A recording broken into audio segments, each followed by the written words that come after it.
3 महामंत्र। ओम त्वमेव साक्षात् श्री महालक्ष्मी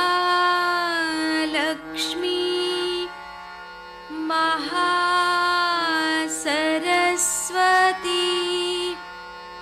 महाकाली त्रिगुणात्मिका कुंडलिनी साक्षात् श्री आदिशक्ति माताजी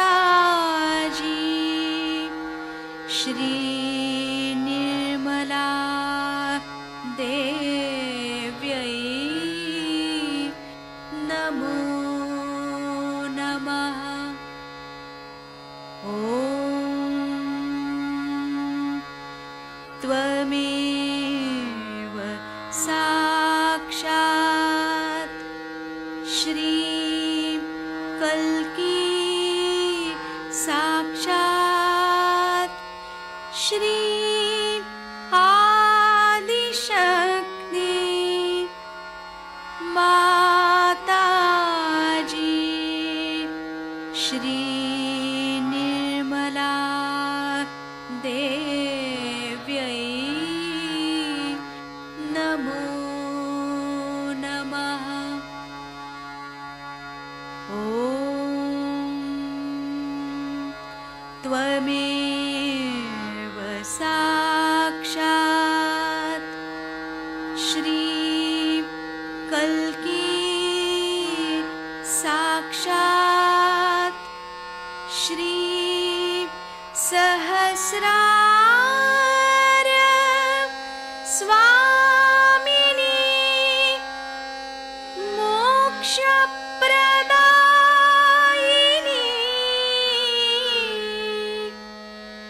माताजी श्री निर्मला देव्यै नमो नमः। श्री गणेश मंत्र। ओम त्वमेव साक्षात् श्री गणेश साक्षात् श्री आदिशक्ति माताजी श्री निर्मला देव्यै नमो नमः।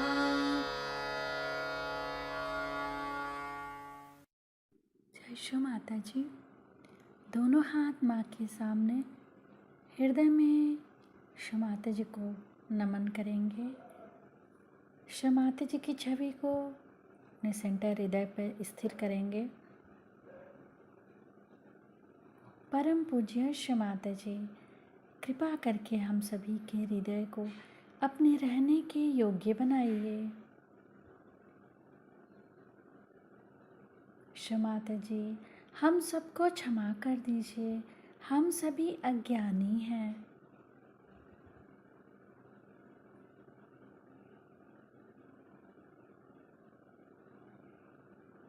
श्री माता जी, हमारे इस हृदय को और पावन कीजिए ताकि आप यहाँ आ सकें।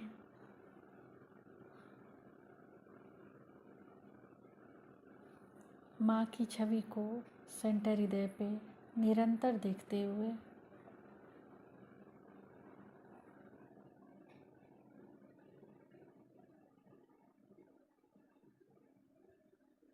धीरे धीरे अपने संपूर्ण चित्त को दोनों हाथों को देखते हुए माँ से प्रार्थना, श्री माता जी कृपा करके हमारे दोनों हाथों की ओर देखिए।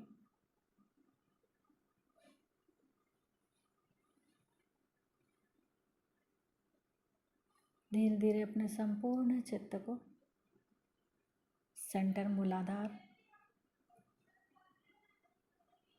सेंटर मूलाधार को अपने चित्त को वहाँ स्थिर करेंगे। श्री माता जी, आप ही तो श्री गौरी और गणेश हैं। कृपा करके हमारे अंदर श्री गणेश जी की निर्भयता दीजिए।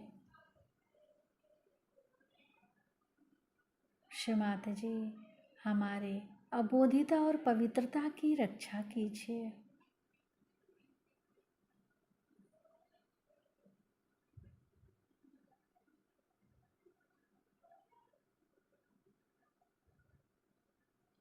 धीरे धीरे अपने संपूर्ण चित्त को सेंटर स्वादिष्ठान,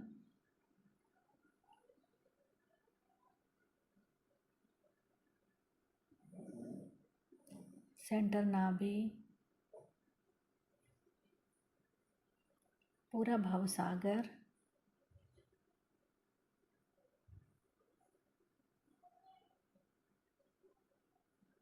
सेंटर हृदय, सेंटर विशुद्धि, फ्रंट आज्ञा। फ्रंट आज्ञा पर श्री निर्विचारिता मंत्र। ओम त्वमेव साक्षात् श्री निर्विचारिता साक्षात् श्री आदि शक्ति माता जी श्री निर्मला देव्यै नमो नमः।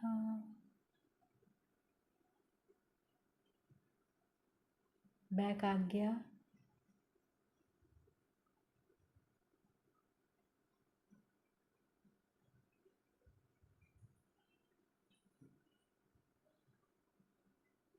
सहस्त्रार।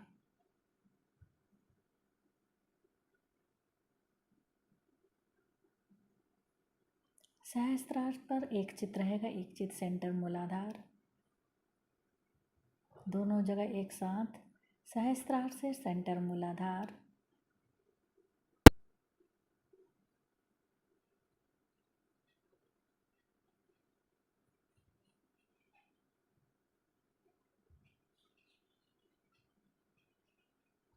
अब अपने संपूर्ण चित्त को सहस्त्रार पर रख के अमृतवाणी सुनेंगे।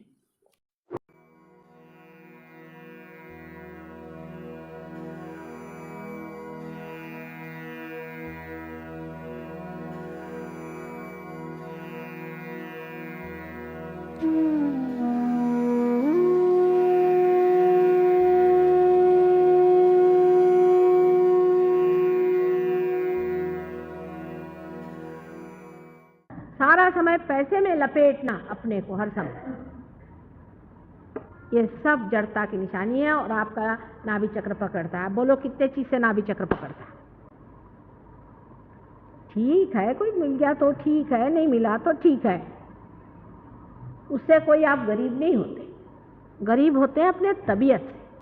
अब वैसे भी सोचो, जब आप कोई चीज को ले लेते हो तो दूसरी चीज को सोचते हो कि नहीं सोचते हो? इकोनॉमिक्स में लिखा है कि in general it is not satiable. ये जो है हाव या जिसको हवस है, ये कभी खत्म होती है?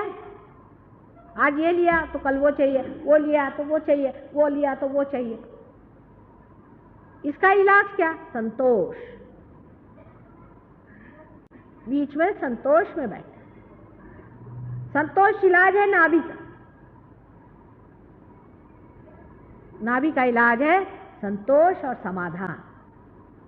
जैसे ही संतोष समाधान आ जाता है तो ये जो भवसागर की लहरें हैं ये सीधे चलने लग जाती है, और ये भवसागर सारा धर्म है। दूसरा जो चक्र है उसके अंदर में ब्रह्मदेव और सरस्वती हैं, तो तीसरे चक्र में विष्णु जी और लक्ष्मी जी हैं। लक्ष्मी नारायण है। नारायण तत्व जो है वही इवोल्यूशन हमको देता है, उसी से हमारे अंदर इवोल्यूशन होता है। इसीलिए जहाँ एफ्लुएंस सुबत्ता बहुत आ जाती है, पैसा बहुत आ जाता है, वहाँ लोग सोचने भी लगते हैं कि इससे आगे कहाँ जाने का है। इसलिए वहाँ इवोल्यूशन होता है ज़्यादा। जब चीज़ भर जाती है, जब कोई मछली ने ये सोचा कि मेरा पेट पूरी तरह से भर गया, तो फिर वो ज़मीन पे आने लग गई, तो फिर वो कछुआ हो गई। फिर कछुए को लगा कि भाई मेरा हो गया अभी काम, अभी मुझे आगे को देखने का। जब उससे तृप्ति हो गई तो वो आगे को गया, तो उसका इवोल्यूशन हुआ और उसके 4 पैर खड़े हो गए, वो जानवर हो गया। रेप्टाइल से वो मैमल हो गया। उसे जानवर से आगे उसको जब जाने का था, उसने कहा कि चलो भैया घास वास खा ली, सब कुछ हो गया, अभी आगे को देखने का है, तो फिर वो चिंपैंजी हो गया। चिंपैंजी के आगे उसने सोचा कि इससे तो होता नहीं, और भी ठीक से खड़े होके देखो है क्या दुनिया चारों तरफ। ये जब उसने चीज सोची तब वो जा करके मानव हो। तो जो भूख है वही नाभि चक्र की खींच है। अमीबा भूख से ही मछली बनता है, मछली भूख से ही कछुआ बनती है, और मनुष्य भी एक ऐसी भूख है जिससे अति मानव बनता है, जिसे हम अध्यात्म की भूख या आत्मा की भूख कहते हैं। यह भूख ही है जिसे सीकिंग अंग्रेजी में शब्द है, खोज का रूप बदलते जाता है। जैसे बीज में से पहले पत्ती निकले, पत्ती में से फूल निकले, फूल से सुगंध निकले, उसी तरह एक से दूसरी चीज निकलती जाती है। अब जब मनुष्य स्थिति में जा करके अगर आपको आत्मा की खोज नहीं है तो आप किसी काम के नहीं। आत्मा की खोज करना मनुष्य का धर्म है, और वो भी यही नाभि चक्र में ही होता है। अब जब आत्मा की खोज में मनुष्य आ गया, और उसको अगर खोज जड़ता की है और मैटर की है, तो वो आत्मा को कैसे खोजेगा? समझ में आ गई बात? तो जो दशावतार अपने यहाँ बताए हुए हैं, उसमें से 7 अवतार अपने पेट ही में होते हैं। 7 अवतार कम से कम। 8वां अवतार राम का बताया गया है। अवतार भी क्या है? लीडर्स हैं हमारे पेट में। जो ये 10 गुरु हैं, मुख्य गुरु जैसे ज़ोरास्टर आदि मैंने आपसे बताए थे, नानक, जनक, जो दत्तात्रेय का अवतरण है, जो कि प्राइमोर्डियल मास्टर का, वो पेट में होते हैं, वो हमारे धर्म को जमाते हैं। अब इवोल्यूशन मनुष्य का हो गया, तो उसके सामने पहले एक सबसे बढ़िया राजा लाने की जरूरत थी, दिखाने के लिए कि सबसे आइडियल राजा कौन है।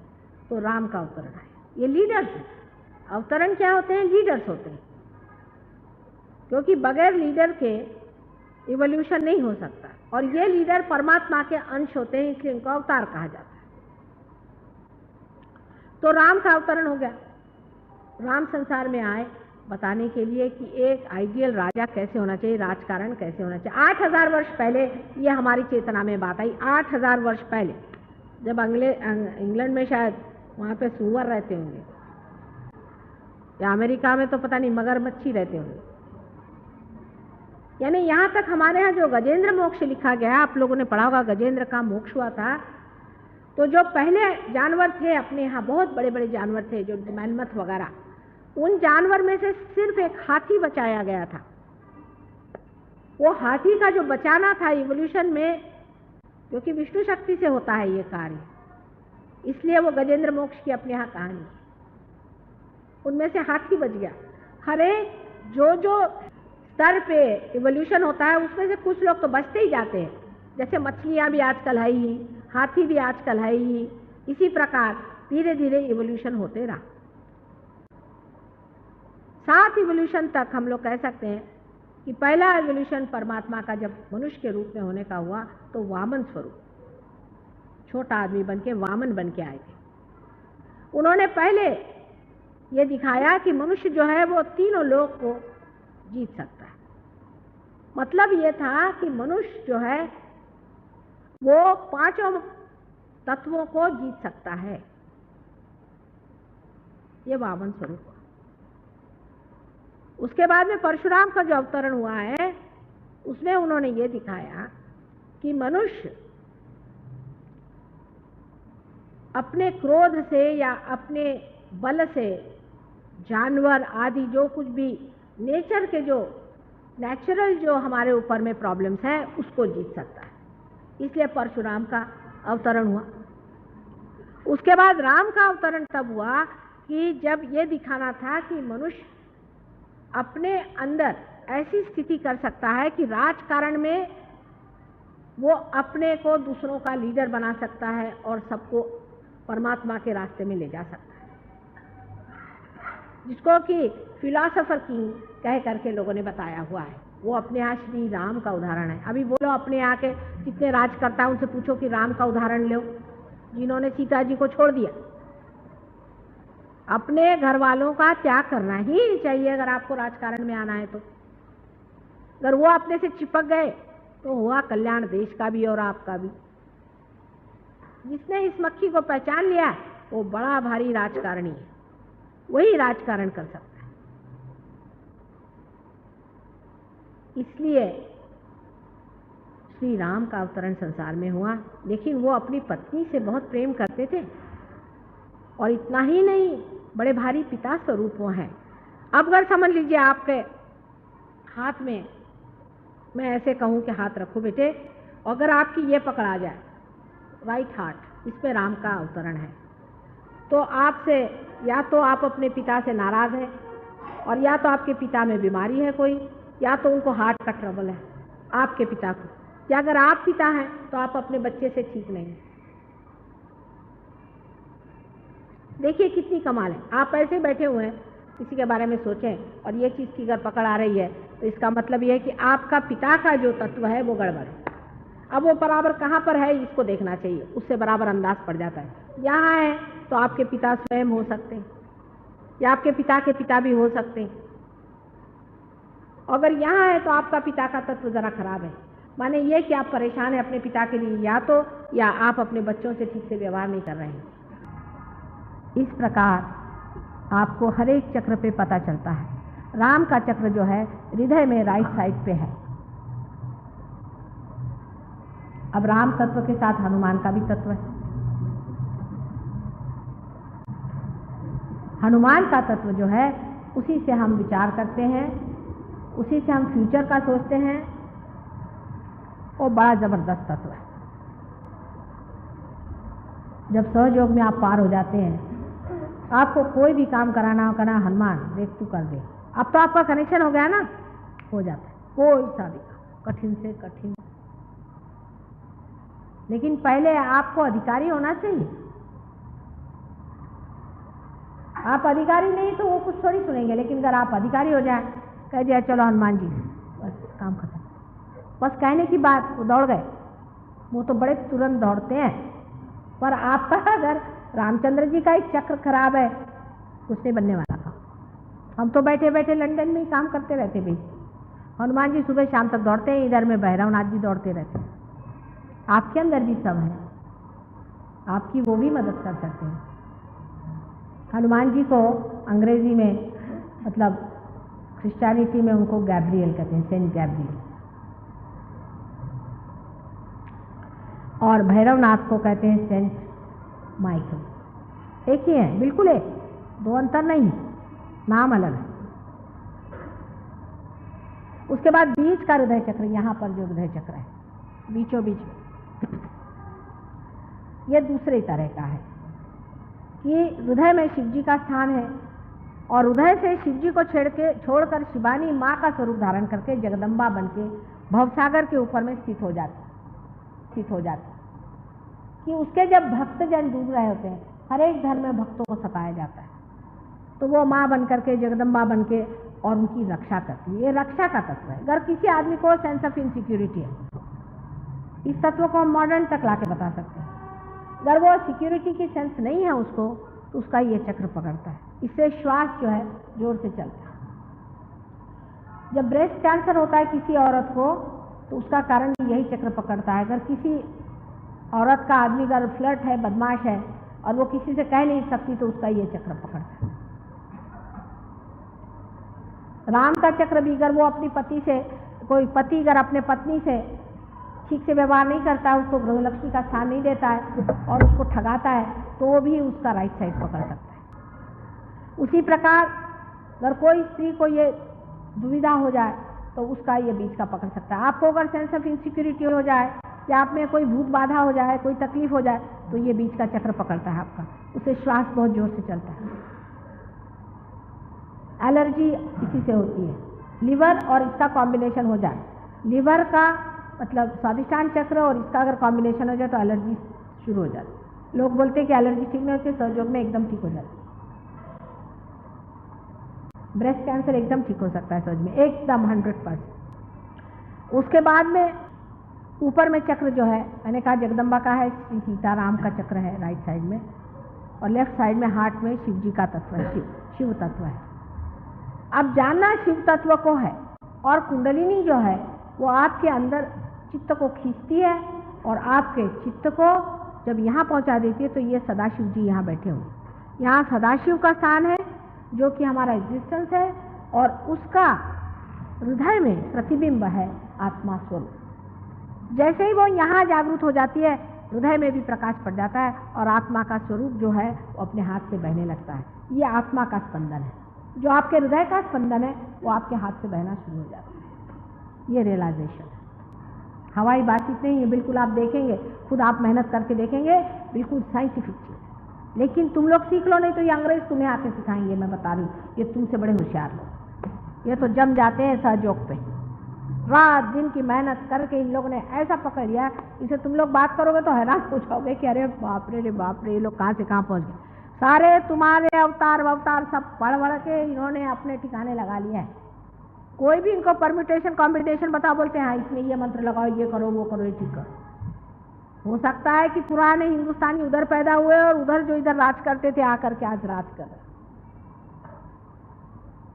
क्योंकि इनकी जो एक तरह की खोज है उसमें इतनी गहराई और बुलंदी है कि मैं आश्चर्य में रह जाती। अभी अपने हिंदुस्तान में इतने लोग बिजी होते हैं कि उनको टाइम नहीं। इनको पूछो कि रात दिन लगे रहते, सवेरे 4 बजे उठेंगे, नहा धो करके बैठेंगे ध्यान, और एक एक चीज़ पे उतरेंगे।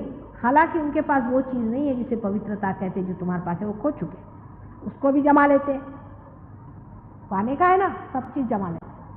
कल ये लोग तुमसे ऊंचे हो जाएंगे, तुम लोग रह जाओगे यहाँ पर। मैं बता रही हूँ, यहाँ के जितने जवान लड़के हैं उनसे मैं बता रही हूँ कि इस पे बैठो और इसका साइंस पूरी तरह से स्टडी करके और अपने अंदर ले, नहीं तो तुम उल्लुओं जैसे घूमोगे और फिर ये लोग दूसरा राज तुम्हारे करेंगे। तुम्हारी संस्कृति तुम्हारी खोपड़ी पर डालेंगे।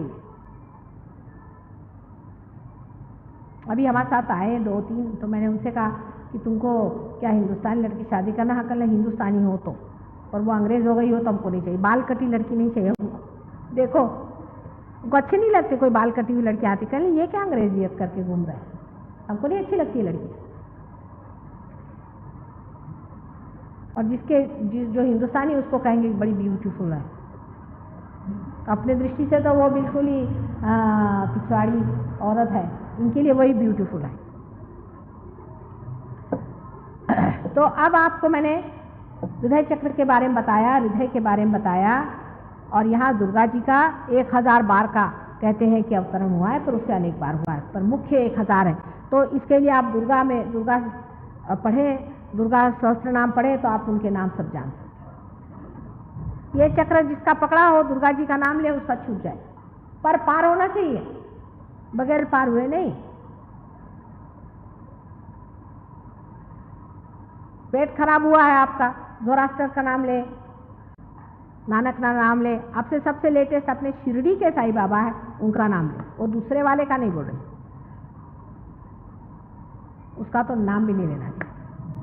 असली शिरडी साईं बाबा ये लास्ट अवतार है उनके, दत्तात्रेय, उनका नाम लेने से भी पेट ठीक हो जाएगा। उसी प्रकार जो कुछ भी यहाँ विकार हो से ठीक हो जाएगा। अब हृदय में शिव जी का सार है, ये बहुत ही महत्वपूर्ण चीज़ है जिसे समझ लेना चाहिए। शिव जी अगर गुस्से हो गए तो भगवान ने बचा रखे, क्योंकि वही आखिरी चीज़ है। अगर हृदय तुम्हारा बंद हो गया तो मैं क्या बात करूँगी। और भोला जीव है वो, भोले शंकर, वो बात बात में गुस्सा हो जाते हैं और बात बात में खुश भी हो जाते हैं। खुश हो गए तो तुमको अपनी पत्नी भी दे देते हैं ना, जैसे दिया था रावण को, याद है ना। बहुत भोले जीव हैं वो, कितनों को तो वरदान दे चुके हैं, कितनों का उन्होंने उद्धार किया हुआ है। शिव तत्व जो है एग्जिस्टेंस का अपना तत्व है। जब आप इससे दूर हट जाते हैं, जब आप बहुत ज़्यादा विचार करते हैं, प्लानिंग करते हैं, परमात्मा को भूल जाते हैं, तो शिव तत्व पकड़ता है, तभी हार्ट अटैक्स आते हैं।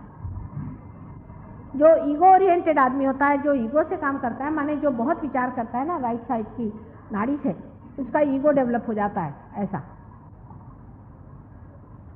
जिसका ईगो ज़्यादा डेवलप हो गया उसी को हार्ट अटैक आएगा। इसलिए हार्ट अटैक वाले आदमी पे रहम करने की ज़रूरत नहीं, उसको कहना चाहिए कि तू दूसरे पे रहम कर। किसी को हार्ट अटैक आता है तो उसको बोलना चाहिए अब तू दूसरों पे रहम कर, तेरा जो शिव तत्व है वो गुस्सा हो गया। मतलब जबरदस्त जीव होता है वो दूसरे को दबोचता ही, एग्रेसर होता है। उसे ये कहना चाहिए कि जरा सा थोड़ा सा बैठ के अपने बीवी बच्चों को प्यार कर, थोड़ी देर उनसे बात कर। रात दिन दफ्तर दफ्तर दफ्तर जो आदमी करता है उसका हार्ट अटैक आता है।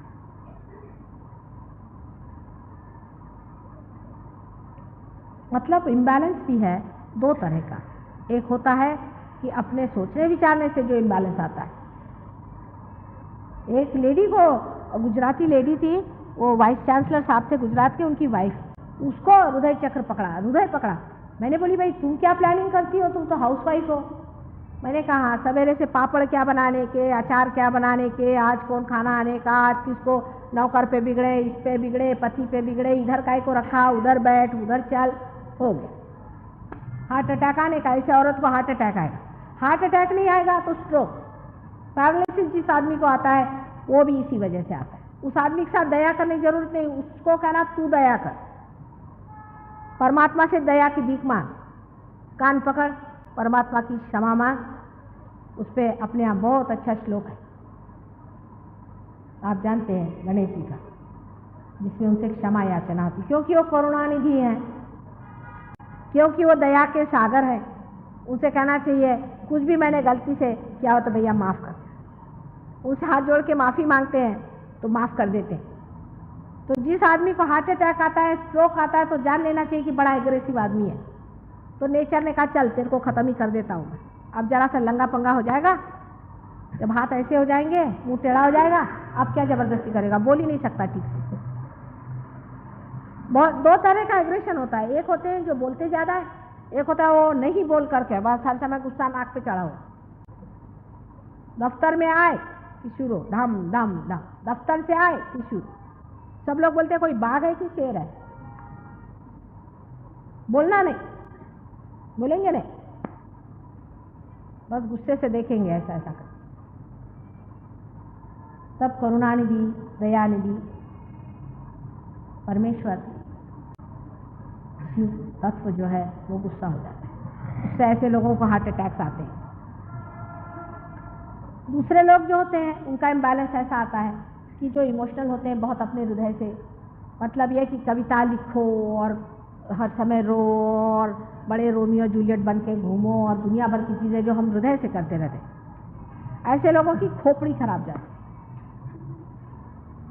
या सेक्स में ज़्यादा पड़ना। इसीलिए रजनीश के शिष्य ज़्यादातर पागल हो जाते हैं। ये लोग ऐसे होते हैं जो दूसरों से एग्रेशन लेते हैं। ये क्लबिंग है। अगर कोई एग्रेसिव गुरु हो, ज़बरदस्त हो, तो उसके शिष्य वही होंगे कि हाँ भाई बड़े अच्छा, तुम हमको जूते मारो बहुत अच्छा, और हमको नचाओ बहुत अच्छा, हमारे कपड़े भी ले लो बहुत अच्छा। ये ऐसा क्लब होते हैं। एक एग्रेसिव आता है तो उसके आगे ऐसे ही लोग आते हैं कि जो भाई ठीक है, तुम जो भी एग्रेशन हम पे करते हो लेते हो, हम गुरु की सेवा कर रहे हैं, उससे हम जूते खा रहे हैं, हम उसके घर झाड़ रहे हैं अपने बालों से। ऐसे जो लोग होते हैं उनकी खोपड़ी खराब जाती है, वो बैलेंस खोपड़ी से आता है। देखिए बुद्धि से हम सोचते हैं, बुद्धि का काम तो सोचने का होता है, पर हृदय से काम करने से ब्रेन काम कर जाता है। जो लोग पागल होते हैं उन पे दया करो, जिनका दिमाग खराब हो जाता है, बुढ़े लोग हैं ज़्यादातर, जो बुढ़े हो जाते हैं ना वो पगला जाते हैं। वो पगला जाते हैं क्योंकि वो सोचते हैं कि हमारा अनादर हो रहा है, हमें कोई मानता नहीं है। किसी आदमी का बहुत अनादर हो, उसे अगर बहुत सहन करना पड़े तो पगला जाता है, क्योंकि वो रिसीव कर जाता है अपने अंदर में। ये एस्केप है, कहना चाहिए, ये भागना है। एक तो है कि दूसरे पे हावी होना और दूसरा है कि उससे भागना। इस तरह की दो चीज़ें चलती हैं।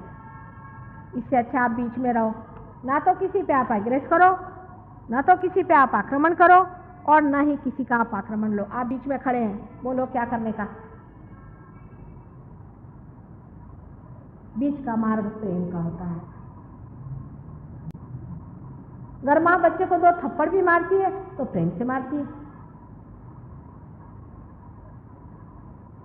प्रेम का मार्ग जो है वो बीच में होता है।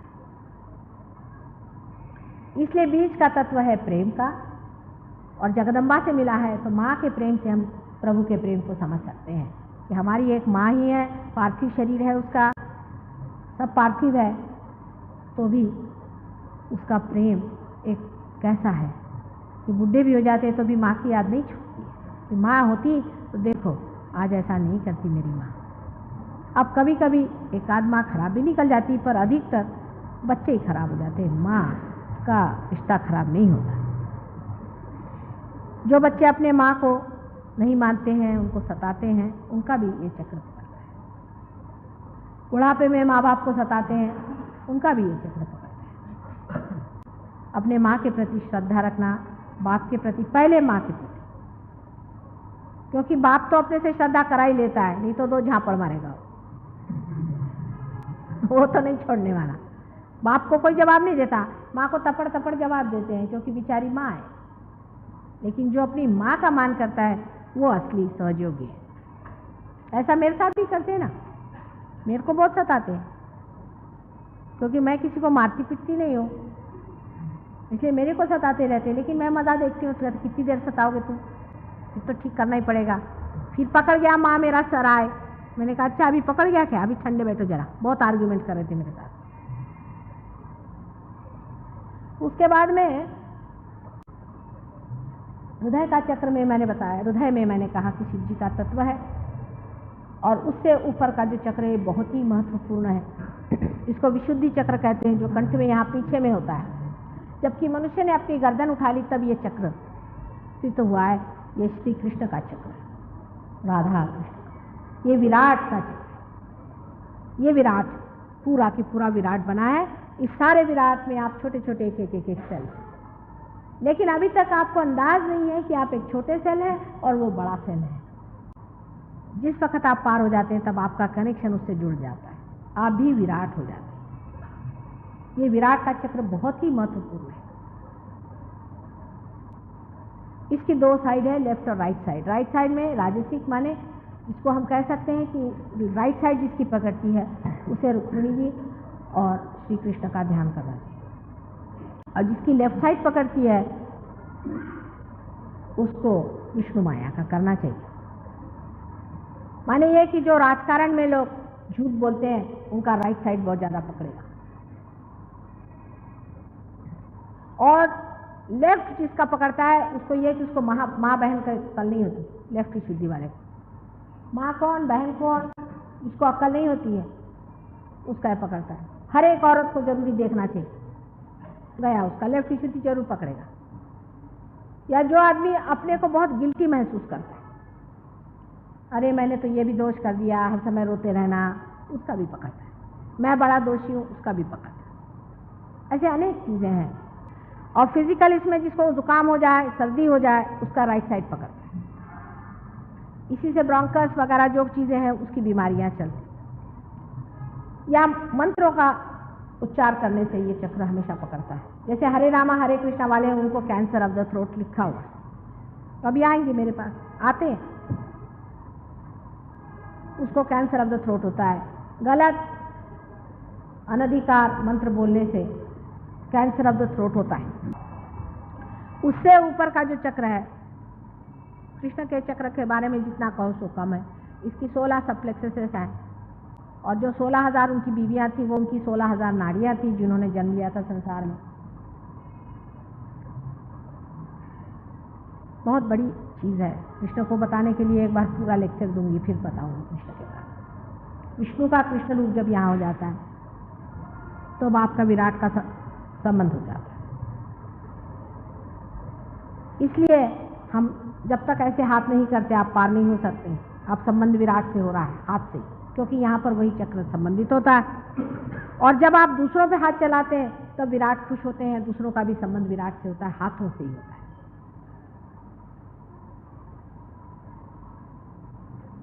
उसके बाद ये चक्र है बहुत महत्वपूर्ण है, जो कि ईगो और सुपर ईगो दोनों को ही कंट्रोल करता है।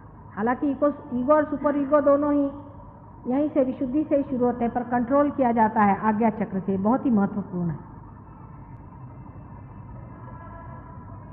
ये हमारे अंदर सूर्य तत्व है, या कहना चाहिए कि ये हमारे अंदर में तेज तत्व है, तेजस्विता इससे आती है। इसलिए माथा हमेशा खुला रखना चाहिए, आदमी का माथा हमेशा खुला रहना चाहिए। आजकल फैशन चली कि ये बंद करो, ये सब मूर्खपना की निशानी तो नहीं है, लेकिन ये भूतपना की निशानी। भूत लोग के ऐसे ही बाल होते हैं, आपने देखा होगा कभी भूत का चित्र कोई बनावे तो ऐसे ही बाल होते हैं। भूत बन के घूमने से भूत ही आएंगे। अरे भाई, भूत को भी भूत में ही तो बैठेगा। आज्ञा चक्र की जो पकड़ होती है वो इस तरह के लोगों से आते जो बालों का झुटका बना के घूमते हैं। बाल हमेशा साफ रखने चाहिए, माथा हमेशा खुला रखना चाहिए। और ये माथा बड़ी भारी चीज़ है, इतनी बड़ी चीज़ है, इसको सबके सामने झुकाना नहीं चाहिए। बहुत से लोग जाते हैं और माथा झुकाते हैं किसी भी गुरु के सामने। इसको, इस पेशानी को किसी के सामने नहीं झुकाना चाहिए। जब तक तुम कुछ उससे पाने लो कभी नहीं झुकाना चाहिए।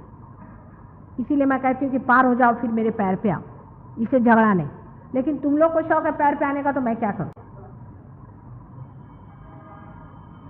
माथा उसी के वहां झुकना चाहिए जहां परमात्मा का वास है, नहीं तो कहीं भी माथा नहीं झुकाना चाहिए। सब ने यही बताया है हमको। तो देखो कोई भी आया उसी के चरण में, सिवाय अपने माँ बाप और बड़े बुजुर्गों के, सबके सामने माथा झुकाने की जरूरत नहीं। लेकिन ये गुरु घंटालों के वजह से तो समझ में नहीं आता कहाँ लोग माथा झुकाते चलते हैं। और अगर ये पकड़ गया ना चक्र, तो बहुत मुश्किल से ठीक होता है आज्ञा चक्र, क्योंकि इस पे विराजते हैं महाविष्णु, जो कि कृष्ण के पुत्र हैं और जिन्होंने संसार में अवतार लिया है। उनका नाम है जीसस क्राइस्ट।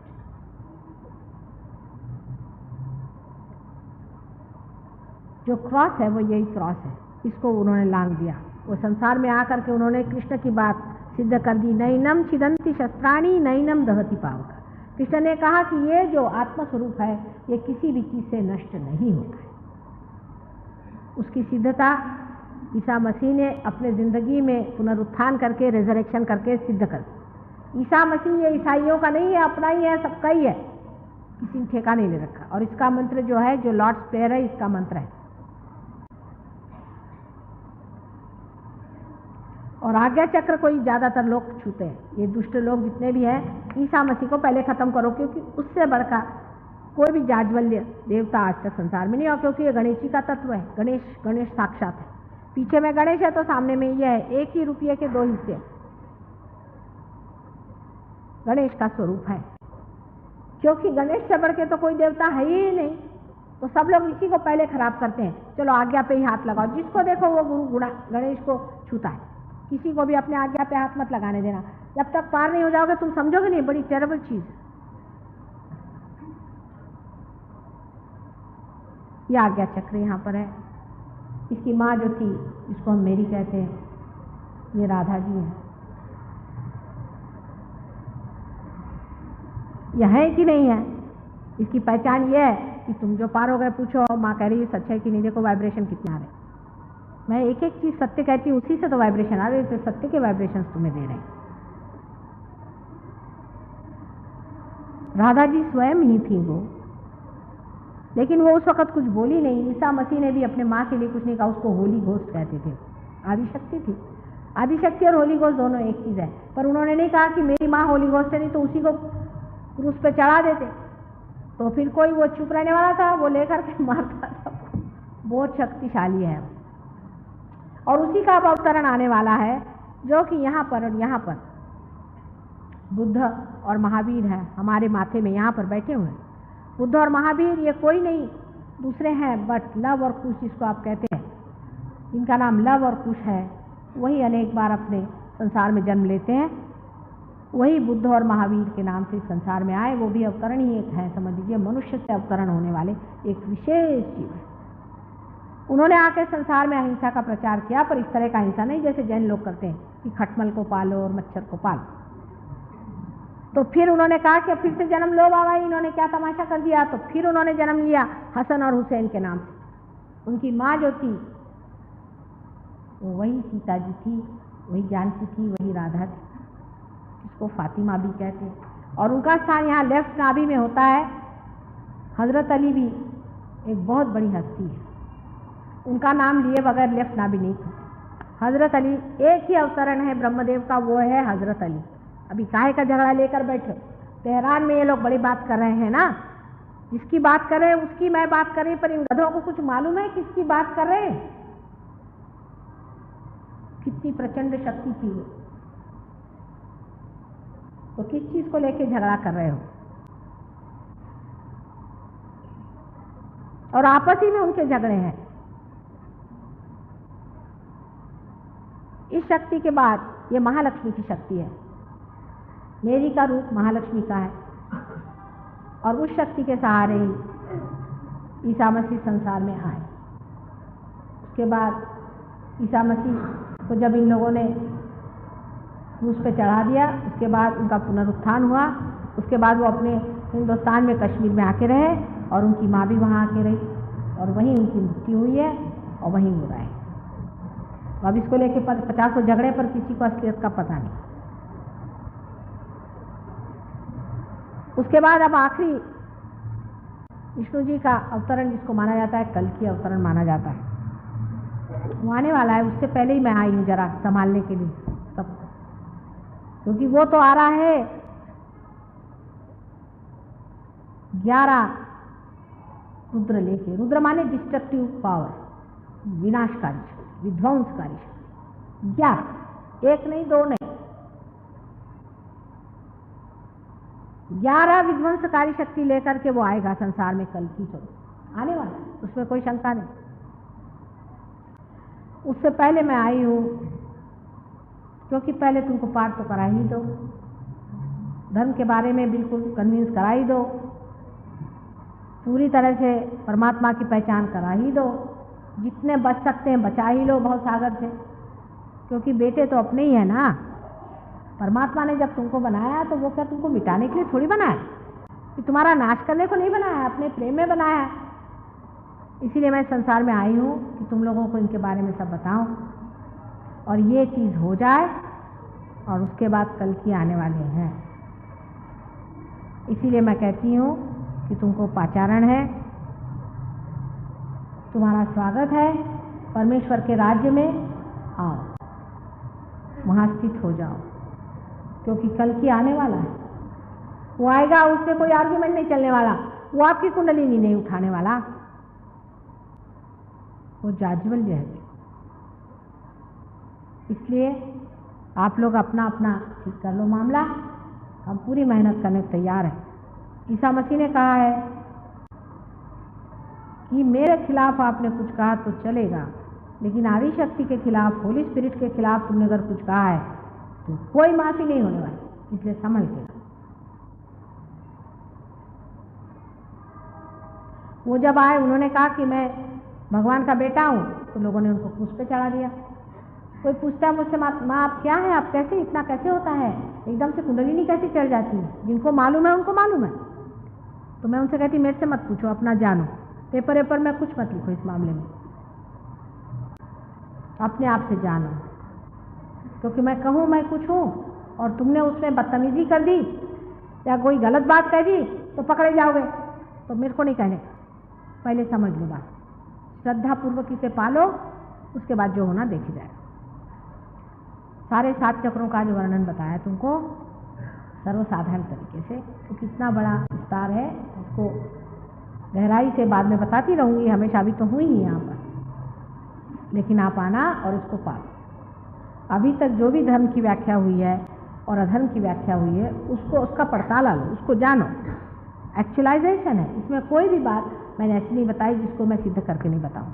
हर एक चीज़ मैं सिद्ध करके आपको बता सकती हूँ, और आप देख सकते हैं कि मैंने एक भी बात झूठ नहीं बताई है, और इतना ही मैंने परम सत्य बताया, और ऐसे ऐसे गुह्य से गुह्यतर बातें, गुप्त से गुप्ततर बातें बताई हैं जो कभी बताई नहीं जाती, और सब बताऊँगी हर एक बात। पर थोड़ा अपना तबका बढ़ाते जाओ और धीरे धीरे इसमें समावेश हो जाए, तो आप लोग खुद ही हजारों लोगों को ठीक कर सकते हैं, पार कर सकते हैं, कहाँ से कहाँ पहुँचाए। पर हमेशा यही कहो कि माँ हमें सत्य ही दो, क्योंकि एक और भी रूप हमारा है जिसको कि माया कहते हैं, क्योंकि आदि माया भी वही है और महामाया भी वही है। तो फिर मैं चक्कर में घुमाती हूँ। तुम अगर चक्कर में घूमना चाहो तो बहुत माया भी होती है, फिर आते हो घूम घाम के माँ बड़ी माया हो गई, समझ गए ये गलत हो गया वो गलत हो गया। इसलिए चक्कर में मत आना, मेरे चक्कर बड़े खराब है। मैं 100 बार कहती मेरे चक्कर में मत आना, तो भी आ जाते, बड़े चक्कर में घुमा देती हूँ। इसलिए संभल के रहे, मेरे प्रेम को समझो और उसको वर्ण करो, उसको स्वीकार्य करो तो ठीक है। लेकिन तुम गड़बड़ी करने पे आओगे तो सारे की सारे बैठे हुए हैं, ऐसा तुम्हें ठिकाना लगा देंगे कि कुछ पूछो ना।